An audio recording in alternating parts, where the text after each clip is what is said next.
स्वागत करते हैं आप सभी को अपने YouTube channel UK GS academy में। दोस्तों, आज के इस वीडियो में हम लोग क्या सीखने वाले हैं, वो सीखने वाले हैं प्राचीन भारतीय इतिहास, प्राचीन काल के इतिहास को पढ़ने वाले हैं। यानी कि सबसे पहले का जो इतिहास था उनको पढ़ने वाले हैं इस वीडियो में। और ये जो है कि दूसरा क्लास बना हुआ है और आपको प्लेलिस्ट के माध्यम से इतिहास, हिस्ट्री यानी कि प्राचीन काल के जितने भी क्लासेस आएंगे वो प्लेलिस्ट के माध्यम से एक सुरक्षित संगठित क्षेत्र के अनुसार आपको दिया जाएगा, प्रोवाइड किया जाएगा।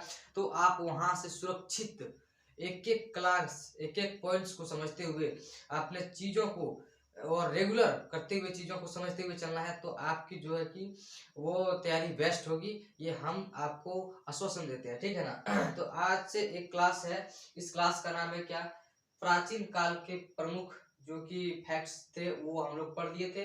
आज का क्लास में हम लोग पढ़ने वाले हैं इतिहास। देखिए, भारत इतिहास जो है कि 3 प्रकार के भागों में बांटा गया था, वो हमने पहले ही डिस्कशन कर लिए हैं उसके बारे में। जो नहीं पढ़े हैं वो पिछले वीडियो जाकर के वॉच करें, देखें उसको, समझें। चीजों को समझने से जो है कि आपके अंदर ज्ञान की बढ़ोतरी होगी। देखिए, इस क्लास में हम लोग वो इतिहास के बारे में पढ़ने।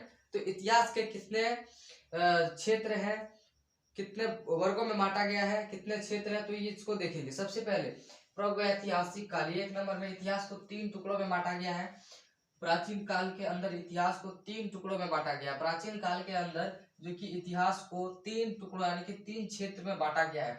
सबसे पहले देखेंगे प्रागैतिहासिक काल, उसके बाद आद्य ऐतिहासिक काल, उसके बाद ऐतिहासिक काल।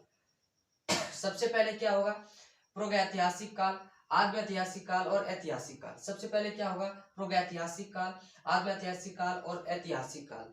सबसे पहले देखेंगे कि प्रागैतिहासिक काल में कौन कौन से चीजें हैं और इससे रिलेटेड क्या हमारे एग्जाम में आते हैं।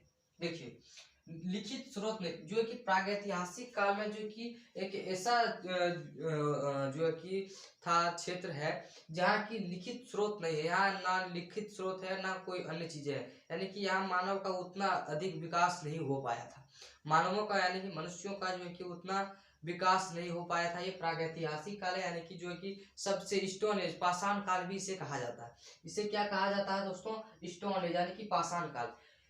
प्रागैतिहासिक काल को पाषाण काल, यानी कि पाषाण मतलब क्या होता है, पत्थर। पाषाण मतलब क्या होता है, पत्थर। यानी कि पत्थर उस समय में जो है कि सिर्फ पत्थर से जो उस समय जो है कि ऐसे मानव रहते थे जिनको आग के बारे में भी पता नहीं था, वो कच्चा मांस खाते थे। उस समय का जो है कि काल को हम लोग क्या बोलेंगे, स्टोन एज यानी कि पाषाण काल, ना तो प्रागैतिहासिक काल। इन दोनों में कोई भी एक चीज आप बोल सकते हैं, या तो प्रागैतिहासिक काल बोल सकते हैं और या फिर स्टोन एज। आपसे एग्जाम में पूछा जाए कि स्टोन एज में जो कि कौन से स्रोत है, लिखित स्रोत है, अलिखित स्रोत है, इस प्रकार से यदि क्वेश्चन आए तो उस किसके साथ चलना है, लिखित स्रोत के साथ चलना है। किसके साथ चलना है, लिखित स्रोत। यानी कि प्रागैतिहासिक काल में सिर्फ लिखित स्रोत नहीं है।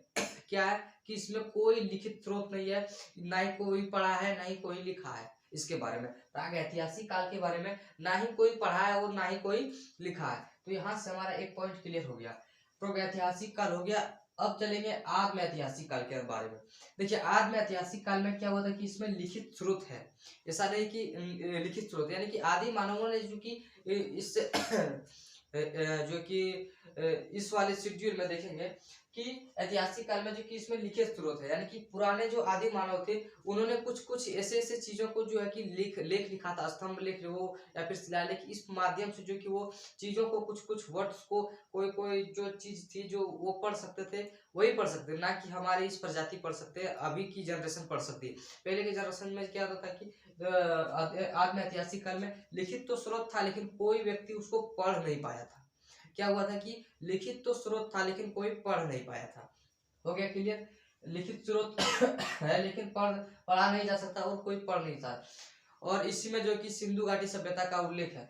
आद्य ऐतिहासिक काल में ही सिंधु घाटी सभ्यता का जो कि उल्लेख है, ये आद्य ऐतिहासिक काल के अंदर ही सिंधु घाटी सभ्यता को हम लोगों को पढ़ना है। इसके आपसे पूछा जाए कि आद्य सिंधु घाटी सभ्यता किसके अंदर है, प्रागैतिहासिक काल, आद्य ऐतिहासिक काल या फिर ऐतिहासिक काल। प्रागैतिहासिक काल, आद्य ऐतिहासिक काल या फिर ऐतिहासिक काल। तो सिंधु घाटी सभ्यता किसके अंदर आते हैं, तो आद्य ऐतिहासिक काल के अंदर आते हैं। सिंधु घाटी सभ्यता किसके अंदर आते हैं, आद्य ऐतिहासिक काल के अंदर आते हैं। समझ गए। एक पॉइंट हमारे और है जो है कि ऐतिहासिक काल, इसके अंदर क्या है, इसमें तो लिखित स्रोत है। इतिहास जैसे हम लोग इतिहास को पढ़ते हैं, कोई व्यक्ति ने लिखा था तो उसको हम लोग आज आसानी पूर्वक पढ़ पाते हैं, और इस समय क्या था कि कोई व्यक्ति लिखा था उसको हम लोग आसानी पूर्वक नहीं पढ़ पाते। उसी को आज में ऐतिहासिक कहेंगे और इसको जो है कि ऐतिहासिक काल कहेंगे, क्योंकि इसमें जो है कि जो भी चीजें लिखी हुई थी पहले के जमाने में वो हम लोग आज की जनरेशन आज हम लोग वो चीजें पढ़ रहे हैं, तो इसी को ऐतिहासिक काल के अंदर लिया जाएगा। और इसी में जो है कि वैदिक काल वैदिक काल किसके अंदर पढ़ना हम लोगों को, ऐतिहासिक काल। आपसे एग्जाम में पूछा जाए कि ऐतिहासिक काल के अंदर सॉरी वैदिक काल जो है कि किसके अंदर आते हैं, प्रागैतिहासिक काल, ऐतिहासिक काल, आदिम ऐतिहासिक काल और जो कि नन ऑफ दिस किसी में से एक है। तो इस प्रकार के क्वेश्चंस के साथ किसके साथ चलना है, तो वैदिक काल के साथ चलना, और इसको जो कि हम लोग को पढ़ना है। और जो वेद को नहीं पढ़े हैं उसको भी पढ़ा दिया हूँ मैं, उसका भी जो है कि वीडियो में आपको प्रोवाइड करा दिया हूँ, तो वहां पर भी जाकर के आप देख सकते हैं, ठीक है ना। वैदिक काल को हो गया। उसके बाद चलेंगे पाषाण काल। पाषाण क्या यानी कि स्टोन एज पर, किस पर चलेंगे स्टोन एज पर। स्टोन एज यानी कि पाषाण काल। पाषाण काल क्या है दोस्तों, पाषाण काल यानी कि स्टोन एज यानी कि पत्थरों का काल। एक प्रकार से मान लेंगे कि उस काल में जो है कि सिर्फ पत्थर दिखाई देते, आदि मानव थे, कोई मनुष्यों का उतना जो है कि विकास नहीं हुआ था, उतने प्रकार से मानव उत्सुक नहीं थे अपने जीवन जीने के लिए, बस उन्हें खाना था और सोना था, ठीक है ना। इस प्रकार के काल को हम लोग क्या बोलेंगे, पाषाण काल। पाषाण काल का भी 3 पार्ट है यानी कि 3 क्षेत्र। सबसे पहले पूरा पाषाण काल, उसके बाद मध्य पाषाण काल, उसके बाद नव पाषाण काल। पाषाण काल के कितने क्षेत्र में बांटा गया है, पाषाण काल को कितने क्षेत्र में बांटा गया है, तो पाषाण काल को जो कि 3 क्षेत्र में बांटा गया है, पूरा पाषाण काल, मध्य पाषाण काल और नव पाषाण काल। पूरा पाषाण काल मध्य पाषाण काल और नव पाषाण काल। तो सबसे पहले हम लोग इस पॉइंट में जो कि पूरा पाषाण काल के अंदर चलेंगे, किसके साथ चलने हम लोगों को फर्स्ट वाला पॉइंट हमारा जो है कि पूरा पाषाण काल। पाषाण काल कितने क्षेत्र में बांटा गया, आप सबको याद हो गया, याद हो गया कि नहीं हो गया, याद हुआ कि नहीं हो गया, नहीं हुआ कोई बात नहीं, फिर से देखेंगे। पाषाण काल को 3 क्षेत्र में बांटा गया, पूरा पाषाण काल, नव मध्य पाषाण काल और नव पाषाण काल के अंदर। तो 3 पार्ट में बांटा गया पाषाण काल को। पाषाण काल यानी कि स्टोन एज। क्या होता है स्टोन एज, पाषाण काल क्या होता है, इसे बोला जाता है स्टोन एज। पाषाण काल यानी क्या, स्टोन एज। तो पाषाण काल के सबसे फर्स्ट वाले पॉइंट हमारा क्या होगा, पूरा पाषाण काल, मध्य पाषाण काल और नव पाषाण काल, 3 क्षेत्र में बांटा गया। तो पूरा पाषाण काल में क्या क्या है इस पर जरा देखिए, खाद्य संग्रह आखेटक। पूरा पाषाण काल के क्षेत्र में जब जो व्यक्ति थे वो खाद्य को संग्रह करने लगे, उन्हें तो भूख लगने लगी। देखिए आदि मानव को भूख लगने लगा था और वो तुरंत जानवरों का शिकार करते थे या कोई भी चीज खाने की वस्तु को जब भूख लगता तभी वो मतलब जो है कि उसका खोजना प्रारंभ करता था, उन चीजों तक पहुंचता था। जब उसको भूख लगता था पेट में, बस उसको भूख ही लगता था, और जो कि खाना और सोना बस यही जानते थे आदि मानव। तो क्या होता है कि इस काल में क्या हुआ कि खाने जब भूख लगने लगा उन लोगों को, तो जो है कि थोड़ा बहुत जो कि खाने की चीजों को वो संग्रह करने लगा। क्या करने लगा, संग्रह करने लगा। उसी को खाद्य संग्रह या फिर आखेटक के नाम से भी जाना जाता है, खाद्य संग्रह या फिर आखेटक। तो आपसे पूछा जाए कि खाद्य संग्रह और आखेटक किस काल के अंदर आया करता है, किस काल के अंदर आगमन है इसका, तो किसके काल के अंदर, पूरा पाषाण काल के। देखिए इस पर भी एक शॉर्ट वीडियो आपको दूंगा जो कि ऑब्जेक्टिव टाइप का क्वेश्चन रहेगा, वो भी आपको मैं प्रोवाइड करा दूंगा इसी प्लेलिस्ट में, ठीक है ना। जस्ट खत्म होने के बाद सारे वीडियो जब पूरा प्राचीन काल के सारे वीडियो जब आपको प्रोवाइड करा दूंगा, तो लास्ट में इससे जो रिलेटेड आपका ऑब्जेक्टिव क्वेश्चंस आएंगे उनको भी मैं आपको जो कि प्रोवाइड करा दूंगा, ठीक है। तो खाद्य संग्रह और आखेटक आप समझ गए। क्या होता था कि उस समय जो है कि व्यक्ति को भूख लगता था तो वो थोड़ा बहुत जो कि खा यानी कि खाने वाले वस्तुओं को संग्रह करने लगा, थोड़ा बहुत, उतना अधिक मात्रा में थोड़ा बहुत, तो उसी को खाद्य संग्रह या फिर आखेटक। और जो कि घुमंतु थे, यानी कि एक स्थान से दूसरे स्थान तक वो चले जाते थे। जैसे आज इस क्षेत्र में जो है कि वो मान लीजिए कि पहाड़ी क्षेत्र में आज जो उसका ठहराव हुआ, तो धीरे धीरे वहां की जितने भी चीजें थी वो खा पी करके वो नष्ट कर दिया। आदि मानव जैसे कि मान लेते हैं एक प्रकार से, यहाँ आप समझेंगे ये हमारा आदि मानव हो गया। तो ये क्षेत्र में जैसे इसका आगमन हुआ तो ये पूरे झुंड के साथ आते थे। आपके समय में तो बहुत जनरेशन बहुत चेंज हो गया, बहुत डेवलप हो गया। उस समय क्या होता था कि जितने भी आदि मानव आते थे क्या होता था कि झुंड के साथ आते थे। झुंड के साथ जिस क्षेत्र में जाते थे, मान लीजिए इस क्षेत्र में, इस पहाड़ी क्षेत्र में, इस वन वाले क्षेत्र में जो कि काफी फल है, फल है, जानवर है, जीव जंतु है, जो खाते थे सब, तो उन वहाँ के जो वस्तु थे वो सारे खत्म कर देने के बाद तो उसके पास कोई खाद्य पदार्थ बचता नहीं था। तो इसीलिए वो एक स्थान से दूसरे स्थान में परिवर्तन कर देते थे। मतलब एक स्थान से दूसरे स्थान मतलब जो कि जगह पर चले जाते थे, वहां जहाँ खाने की वस्तु जो कि उपलब्ध होता था।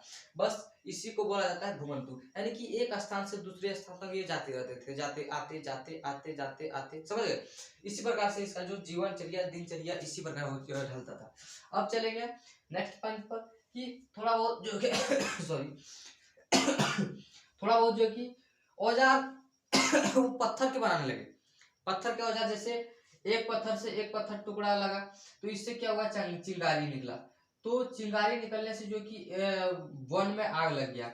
मान लेते हैं एक पत्थर ये था, एक पत्थर ये, आदि मानव ने जो है कि दोनों को एक साथ मान लीजिए किसी तरह जो कि उसका टक्कर खा गया। टक्कर खाने के बाद क्या हुआ कि इसमें चिंगारी निकला। जैसे ही चिंगारी निकला तो वन में कुछ पत्ते जो थे वो जलने लगे, और जलने के बाद जो है कि उसमें कोई मरा हुआ जीव जो कि वो जल गए।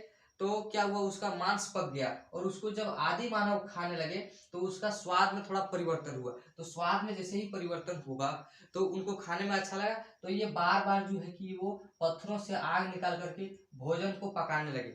और भोजन को पकाने के साथ साथ क्या होगा, पकाने लगे तो क्या होगा कि आग आग का खोज हो गया। कब, तो आग का खोज कब हो गया, तो पूरा पाषाण काल में जो है कि वो आग का खोज हो गया। समझ गए एक पॉइंट, ये पॉइंट समझ गए, ये वाले पॉइंट समझ गए। तो आग का खोज कब हुआ था, पूरा पाषाण काल में हो गया। अब देखेंगे मध्य पाषाण काल। मध्य पाषाण काल में क्या है, इसको पढ़ेंगे। देखिए मध्य पाषाण काल में क्या कि पत्थरों का छोटा छोटा औजार बनाने लगा। ये जो कि कुछ जीवों को मारने के लिए थोड़ा बहुत जो कि नुकीले पत्थरों का उपयोग करने लगे। जीव जो से मान लेते हैं बकरी वगैरह, जो है कि अन्य चीजें जो है उसको मारने के लिए नुकीले पत्थर को जो है कि औजार के रूप में लेना लगा। और अन्य तरह से जो कि छोटे छोटे जो है पत्थर से औजार बनने लगे, वो जो है कि ये बनाने लगे। कब, मध्य पाषाण काल में थोड़ा विकसित हुआ। इससे जो है कि पूरा पाषाण काल से मध्य पाषाण काल थोड़ा विकसित हुआ। क्या हुआ, थोड़ा थोड़ा विकसित होने लगा।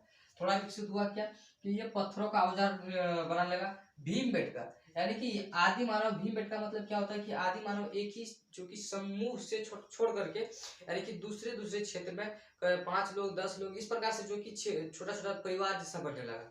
परिवार जैसा बनने लगा, यानी कि थोड़ा थोड़ा जो कि इसका समय चेंज होने लगा। बस उसी को भीमबेटका बोला जाता है। आदि मानव ने जो कि गुफा के अंदर थोड़ा बहुत चित्रकारी, यानी कि आदि मानव रहते थे कहाँ, तो वो जंगल में रहते थे। तो जंगल में जैसे ही रहते थे तो उसको ठंड भी लगता, और ठंडी के दिन में उनको भी ठंड लगता होगा। तो ठंड लगने के जब लगता होगा तो वो भी कहीं ना कहीं जो है कि वो गुफा के अंदर जाते होंगे, जिससे ठंड का बचाव होता है। तो गुफा के अंदर जो है कि ये चित्रकारी भी कुछ किए थे, जिसका साक्ष्य मिला है। कब कब, मध्य पाषाण काल में, जो कि इसका थोड़ा बहुत साक्ष्य है कि प्रमाण थोड़ा बहुत मिला है कि आदि मानव ने गुफा के अंदर भी जो कि चित्रकारी किया था। ये समझ गए। अब नव पाषाण काल के अंदर आते हैं। नव पाषाण काल है क्या, देखिए नव पाषाण काल जो कि बहुत विकसित हो गया दोस्तों। जो कि नव पाषाण काल करीब करीब बहुत विकसित हो गया। इसमें क्या होने लगा कि कृषि की खोज हो गई। सबसे पहले जो है कि खेती की खोज हो गई, यानी कि ये जंगलों को काट कर जो कि खेत बनाने लगे। अन्य क्षेत्र जो मैदानी क्षेत्र थे उनको खेत बनाने लगे। इसको जो कि खेती करने की कला आ गई। थोड़ा बहुत ऐसे संघर्ष करते हुए टाइम बीतते गया तो थोड़ा बहुत विकसित हो गया। तो कृषि की खोज जो है कि कब हुआ था, नवपाषाण काल में हुआ था। खाद्य उत्पादन, यानी कि खाने पीने चीजों को उत्पादन करने लगा। खाद्य उत्पादन मतलब क्या हुआ कि खाने पीने चीजों की जो है कि वो उत्पादन करने लगा, वो खेती बाड़ी से फसल उत्पादन करने लगा।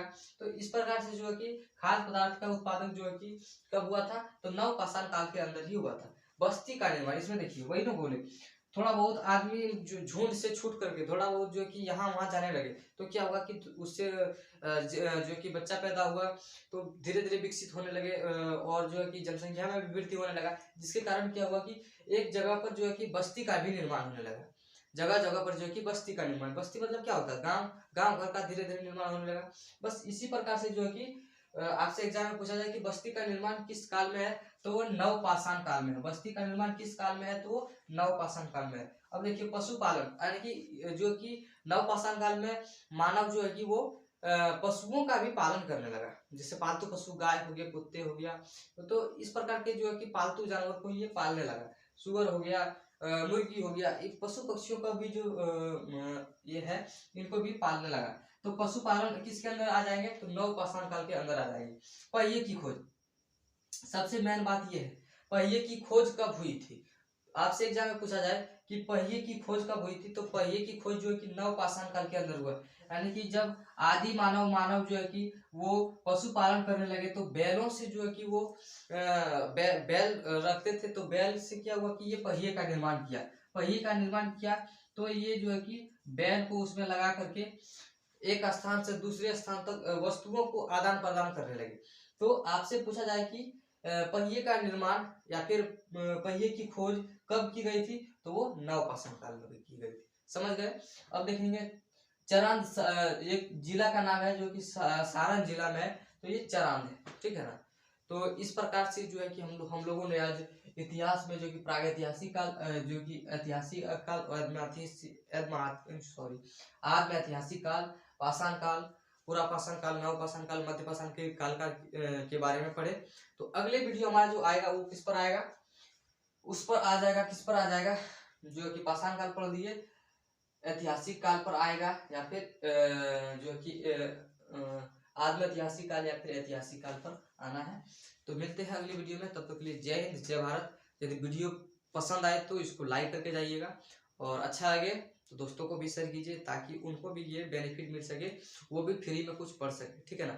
आजकल जो है कि पढ़ाई में काफ़ी पैसा लगता है, तो इसीलिए आप सबों को मेहनत खुद से करनी चाहिए, ठीक है ना, और थोड़ा बहुत यूट्यूब से सलाह लेना चाहिए। वैसे तो पढ़ाने का कई व्यक्ति जो है, कई लोग जो है कि इस प्लेटफॉर्म से जुड़े हैं, तो आपको भी थोड़ा थोड़ा किताबी कीड़ा बनना चाहिए, क्योंकि किताब पढ़ेंगे तभी ना आपको ज्ञान ऊपर जो कि अधिक से अधिक मिलेगा, ठीक है ना। तो मिलते हैं अगली वीडियो में। जय हिंद जय भारत।